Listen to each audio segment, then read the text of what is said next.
I don't care if you're talking about your dream job, your dream relationship, your dream body, the college you've always wanted to go to, your destination wedding you've pictured in your mind, how many kids you want to have, the cars, the clothes, the house, the dog, the white picket fence, whatever it is that you are trying to wield into this existence. Of course, it is wildly attainable. The main part where we get tripped up is the compulsive and obsessive ideas that we have about the how. How are we going to get to these said destinations? What is going to be the path? What are going to be the steps? Who's going to be in our life to help facilitate that? What opportunities are going to come? How do we want to paint this picture? We get so caught up in that, we miss the mark and we miss our opportunity to maximize on our opportunities as the universe presents them. Change is inevitable. If you get nothing else from this, just understand that change is inevitable. Change is indiscriminate, so everyone can get it, right? And it's going to be a constant in each one of our lives, no matter what, as long as we're living and as long as we're breathing. The more that you resist that change, you can expect some very, very bumpy roads ahead as you journey on towards the things that you're trying to manifest. But if you can manage to weather the storms, put your foot on solid ground, put your feet on solid ground and truly step into the power of your being and the power of trusting God and trusting the universe, you might very well manifest the most amazing season of your entire life. My name is Fallon Favors. Thank you for joining me for another episode. As you can see, I'm in front of this white background. This is not my usual production set, so to speak. There have been some major changes that have happened within this last week. I definitely will go into more detail probably in another video. I don't want to bore you with all of the details here, but just understand this situation of change and this element of change that I've experienced over the last, not even a full week, I think it's been about 6 days, has been mind-blowing. And it sparked so much thought in my mind and made me want to have this conversation with you guys today. We resist change so much. You would think all of the different ebbs and flows of life, all of the different ways that these ebbs and flows have affected us through all of our years of living. You would think that change would be something that is just part and parcel with life, right? Just like breathing, just like, drinking water, needing to eat, or we struggle so much with these ebbs and flows of life.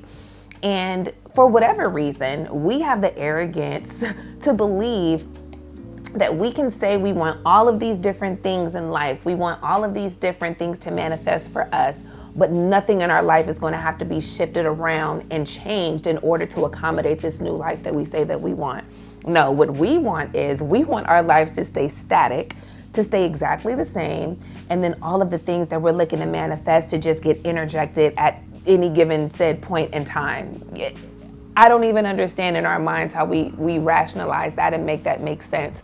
Subconsciously, this is the practice that we have when we're thinking about manifesting our dreams and attracting into our lives what it is that we want. We can say that we want the house on the hill. There's been a house that we've looked at for the last 2 or 3 years. It's stayed on the market or it's been on and off the market. It's our dream home. It's beautiful. It has all of the things that we want. It has the 2-car garage. It has the a vista view. It has all of the different things that we want in the house, right? Not a problem. I think sometimes what we do too is we put a ceiling on what it is that we can wield into our existence. We put a ceiling on what it is that we can actually attain in this life, which is crazy to me. There is no cap. There is no ceiling. Again, we get tripped up on the journey. So while that house on the hill that we want and that we've been eyeing is totally attainable, we can definitely have that if we want it. We get tripped up on the journey to get there because we feel like it has to be conceivable in our minds of how this thing is going to even come to pass. I don't have any money saved. I don't have my credit where I want it to be. I don't have, $40,000 worth of savings. I don't even have the family to go into the house, child. Okay, I'm still working on the man, the dog, and the kids. I don't have any of that, but I know I want that house on the hill. Because we're going to start thinking about, okay, well, how can I make this happen? Okay, well, maybe I should go to, or maybe I should do, oh, no, but it has to look like this. No, I can't make this move yet because I'm not ready. So what I'll do is I'll wait and And we start kind of going through the motions of what we feel like it's going to take to get us there, which is not a bad thing, right? I think we have to always understand that balance is paramount in every aspect of our lives. So while we do have to relinquish that control to see things really start to flourish, we do have to be actionable, and we do have to make sure that we are also putting some points on the board with our own endeavors, with our own strong work ethic and all of that. And when we're talking about that human arrogance that we tend to have, we feel like we have the capacity to do God's job. We feel that we have the capacity to do the universe's work. And when you really begin to sit in the beauty of change, the beauty of shifting and seeing something new be created right before your eyes, you truly will begin to fall in love with it. If you can fall in love with the change and really enjoy the journey, as cliche as that sounds, we always hear that, right? Enjoy the journey, like, which is hard to do when you're sitting there broke trying to figure out what's the next step. If you can garner up the strength and the courage, and if you guys hear baby crying in the background, please understand that, Otis' daughter has the baby, and so don't be alarmed. She's not in there by herself, just FYI. The ride is so beautiful. The surprises, the element of surprise, the change that you can look forward to, and the lessons, the beautiful lessons that come through, the changes that take place in your life that you have no way to brace yourself for. Definitely preparation is key in pretty much all aspects of life, but we can't prepare for everything. There is that element of surprise that separates us from our Creator, that keeps us humble enough to acknowledge that we don't control any of this. We don't control the how. We don't control the when, the where, the why. We don't control it.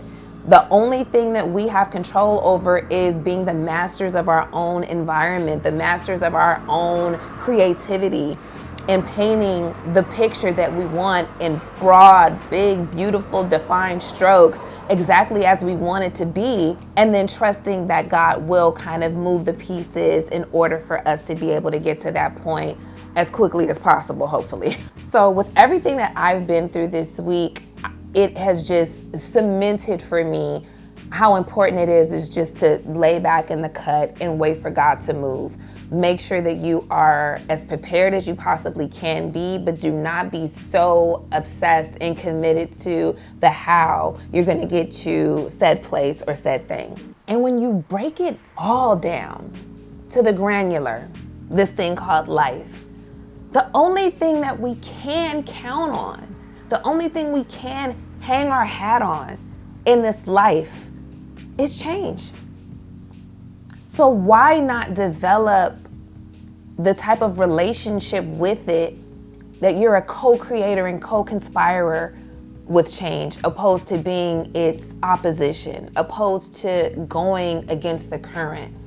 Flow with it and really just see what comes up and what materializes and how much easier it'll be to get to your goal, because the universe wants to bring to you whatever you want to come to you. It wants to actually usher that in and send that on its way to you, but it takes so much longer, and it's so hard to break through when you're so rigid in your mind as to how this thing may look, because the blues clues that come through that are sent via your spirit guides, your guardian angels, your ancestors, none of those messages can come through. None of those opportunities can even be seen, because your lens and everything is so narrow, and you're not able to really open up and really just see anything and everything that could be coming your way. And when you do see those shifts happening, resisting them by wanting to revert back to old thought patterns, wanting to revert back to the old people that you used to hang out with, wanting to go to the same old places, wanting to eat the same old foods, wanting to do the same things, expecting new results. It's like the change is here to usher in that new life that we want. Honestly, again, for me, I have developed such a beautiful relationship with it, whereas things used to manifest for me before, I think God's favor and the universe's favor is just so awesome that whether or not you fight the change or not, if you solid and you're a good person, the good will come to you no matter what. What I've noticed is kind of like the cheat code. When you can be friends with change, when you can respect change the way that you should, those things come through so much quicker. The manifestation power is so out of this world, omnipotent. It'll blow your mind. It will blow your mind. And whatever you're conceiving in your mind, anybody that's achieved something worth having, anybody that can tell you a story about what they've been able to manifest in their lives, they will also tell you that whatever came to them, whatever blessings came to them as a result of what it is that they put into the universe of what they wanted, it came back tenfold. It came back better and bigger and brighter than anything that they could have even imagined for themselves, which is so exciting when you think about it. We have the opportunity to not only materialize and manifest our desires, but we can put 10s on it. God and the universe is going to put 10s on it. So again, I just wanted to come with this quick message because in this transition of my life that I'm having right now, change has been like the overarching theme, the umbrella that so much of my life is sitting under right now. And I'm grateful for it. The changes have been positive. The changes have been a little scary, but they've been so awesome. And I know that I'm going to learn even more in this new season. We're only halfway through the year, child. So there's so much more time to go. But just wanting to give you guys that encouragement to flow with the change, embrace it, embody that confidence that you need to stand on it, to stand with it, to plant your feet and trust in God and trust in the universe. A lot of us throw that, trust God, faith, all of these different words. We throw those out so freely and frequently, but how many of us are actually practicing the fundamentals and the true spirits of what these words really mean? What did we talk about the last episode? Pay attention to the words that you use. And if you're using those words saying, I have faith, I have belief in my creator and the things that, when you're talking about affirmations, do you really believe the things that are coming out of your mouth? Make sure you do. Words are very powerful, and you can definitely use those to cement your position and your participation in bringing the things into your life that you truly, truly want. So yeah, again, quick video. I just wanted to come, I'm not set up the way that I'm usually set up, but next week, hopefully we are set up the way that we normally are. We can get back into some other topics, but I definitely wanted to come with this little tidbit today, just so you know that you guys are in my heart, on my mind. And yeah, we'll see you guys next week. Drop in the comments, you guys, of course. Let me know if this resonates. Let me know, what's been your relationship with change? Is this something that you feel that is really difficult? Is this something that you've struggled with your whole life? Or is it something that you're starting to embrace? And have you seen the beauty of what embracing change could really bring into your life? Let me know. I want to know. Like, subscribe, share, turn the notification bell on, all of the things, okay? I love you guys, and I will see you next week for another episode. Peace.